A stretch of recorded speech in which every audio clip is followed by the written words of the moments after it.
സംസ്ഥാനത്ത് അടുത്ത 5 ദിവസം ശക്തമായ മഴ തുടരും. 9 ജില്ലകളിൽ യെല്ലോ അലർട്ട്. കൂടുതൽ വിവരങ്ങൾ സുലേഖ നൽകും. സുലേഖ, നിലവിലെ കാലാവസ്ഥ മുന്നറിയിപ്പുകൾ അനുസരിച്ച് നിലവിലെ കാലാവസ്ഥ വിവരങ്ങൾ എങ്ങനെയാണ്?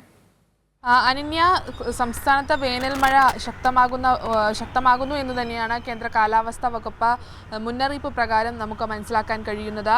ഇന്ന് നിലവിൽ വന്നിട്ടുള്ള മുന്നറിയിപ്പ് പ്രകാരം തിരുവനന്തപുരം, കൊല്ലം, പത്തനംതിട്ട, ഇടുക്കി, എറണാകുളം, പാലക്കാട്, മലപ്പുറം, കോഴിക്കോട്, വയനാട് ജില്ലകളിൽ ഇന്ന് യെല്ലോ അലേർട്ട് പ്രഖ്യാപിച്ചിട്ടുണ്ട്. പുതുക്കിയ അലേർട്ടാണ് കേന്ദ്ര കാലാവസ്ഥാ വകുപ്പിൻ്റെ പുതുക്കിയ അലേർട്ട് പ്രകാരമാണ് ഇന്ന് 9 ജില്ലകളിൽ യെല്ലോ അലേർട്ട് പ്രഖ്യാപിച്ചിട്ടുള്ളത്.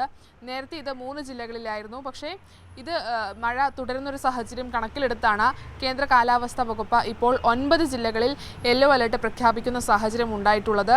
അതിനൊപ്പം തന്നെ നാളെ പത്തനംതിട്ട, ഇടുക്കി, എറണാകുളം ജില്ലകളിലും 17-ാം തീയതി തിരുവനന്തപുരം, കൊല്ലം, പത്തനംതിട്ട, ഇടുക്കി, പാലക്കാട്, മലപ്പുറം ജില്ലകളിലും 18-ാം തീയതി തിരുവനന്തപുരം, കൊല്ലം, പത്തനംതിട്ട, ആലപ്പുഴ, കോട്ടയം, ഇടുക്കി, എറണാകുളം ജില്ലകളിലും യെല്ലോ അലേർട്ട് പ്രഖ്യാപിച്ചിട്ടുണ്ട്. അതിനൊപ്പം തന്നെ 19-ാം തീയതി തിരുവനന്തപുരം, കൊല്ലം, പത്തനംതിട്ട, ആലപ്പുഴ, കോട്ടയം, ഇടുക്കി, എറണാകുളം, തൃശൂർ, പാലക്കാട്, മലപ്പുറം ജില്ലകളിലും കേന്ദ്ര കാലാവസ്ഥാ വകുപ്പ് വേനൽ മഴ തുടരുന്ന സാഹചര്യത്തിൽ യെല്ലോ അലേർട്ട് പ്രഖ്യാപിച്ചിട്ടുണ്ട്.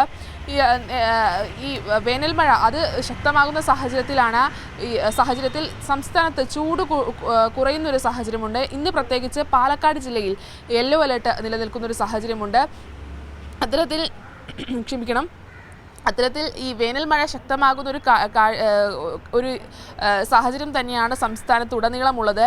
ഈ 9 ജില്ലകൾക്ക് പുറമെ മറ്റെല്ലാ ജില്ലകളിലും നേരിയ മഴ സാധ്യത കേന്ദ്ര കാലാവസ്ഥാ വകുപ്പ് പറയുന്നുണ്ട്. അതിനൊപ്പം തന്നെ ഇടിമിന്നൽ ജാഗ്രതാ നിർദ്ദേശവും ശക്തമായ കാറ്റും കേന്ദ്ര കാലാവസ്ഥാ വകുപ്പ് മുന്നറിയിപ്പ് നൽകുന്നുണ്ട്. അതിനൊപ്പം തന്നെ കേരള തീരത്തും തെക്കൻ തമിഴ്നാട് തീരത്തും ഉയർന്ന തിരമാലയ്ക്കും ഒപ്പം കടലാക്രമണ സാധ്യതയും പറയുന്നുണ്ട്. അത് കള്ളക്കടൽ പ്രതിഭാസത്തിൻ്റെ ഭാഗമായാണ് മുന്നറിയിപ്പ് നൽകുന്നത്. എന്തായിരുന്നാലും സംസ്ഥാനത്ത് വേനൽ മഴ ശക്തമാകുന്ന ഒരു സാഹചര്യം തന്നെയാണുള്ളത്. അതുകൊണ്ട് തന്നെ സംസ്ഥാനത്ത് സുലേഖ, സംസ്ഥാനത്ത് അടുത്ത 5 ദിവസം കൂടി വേനൽ മഴ തുടരുമെന്നാണ് സുലേഖ നൽകിയ വിവരങ്ങൾ.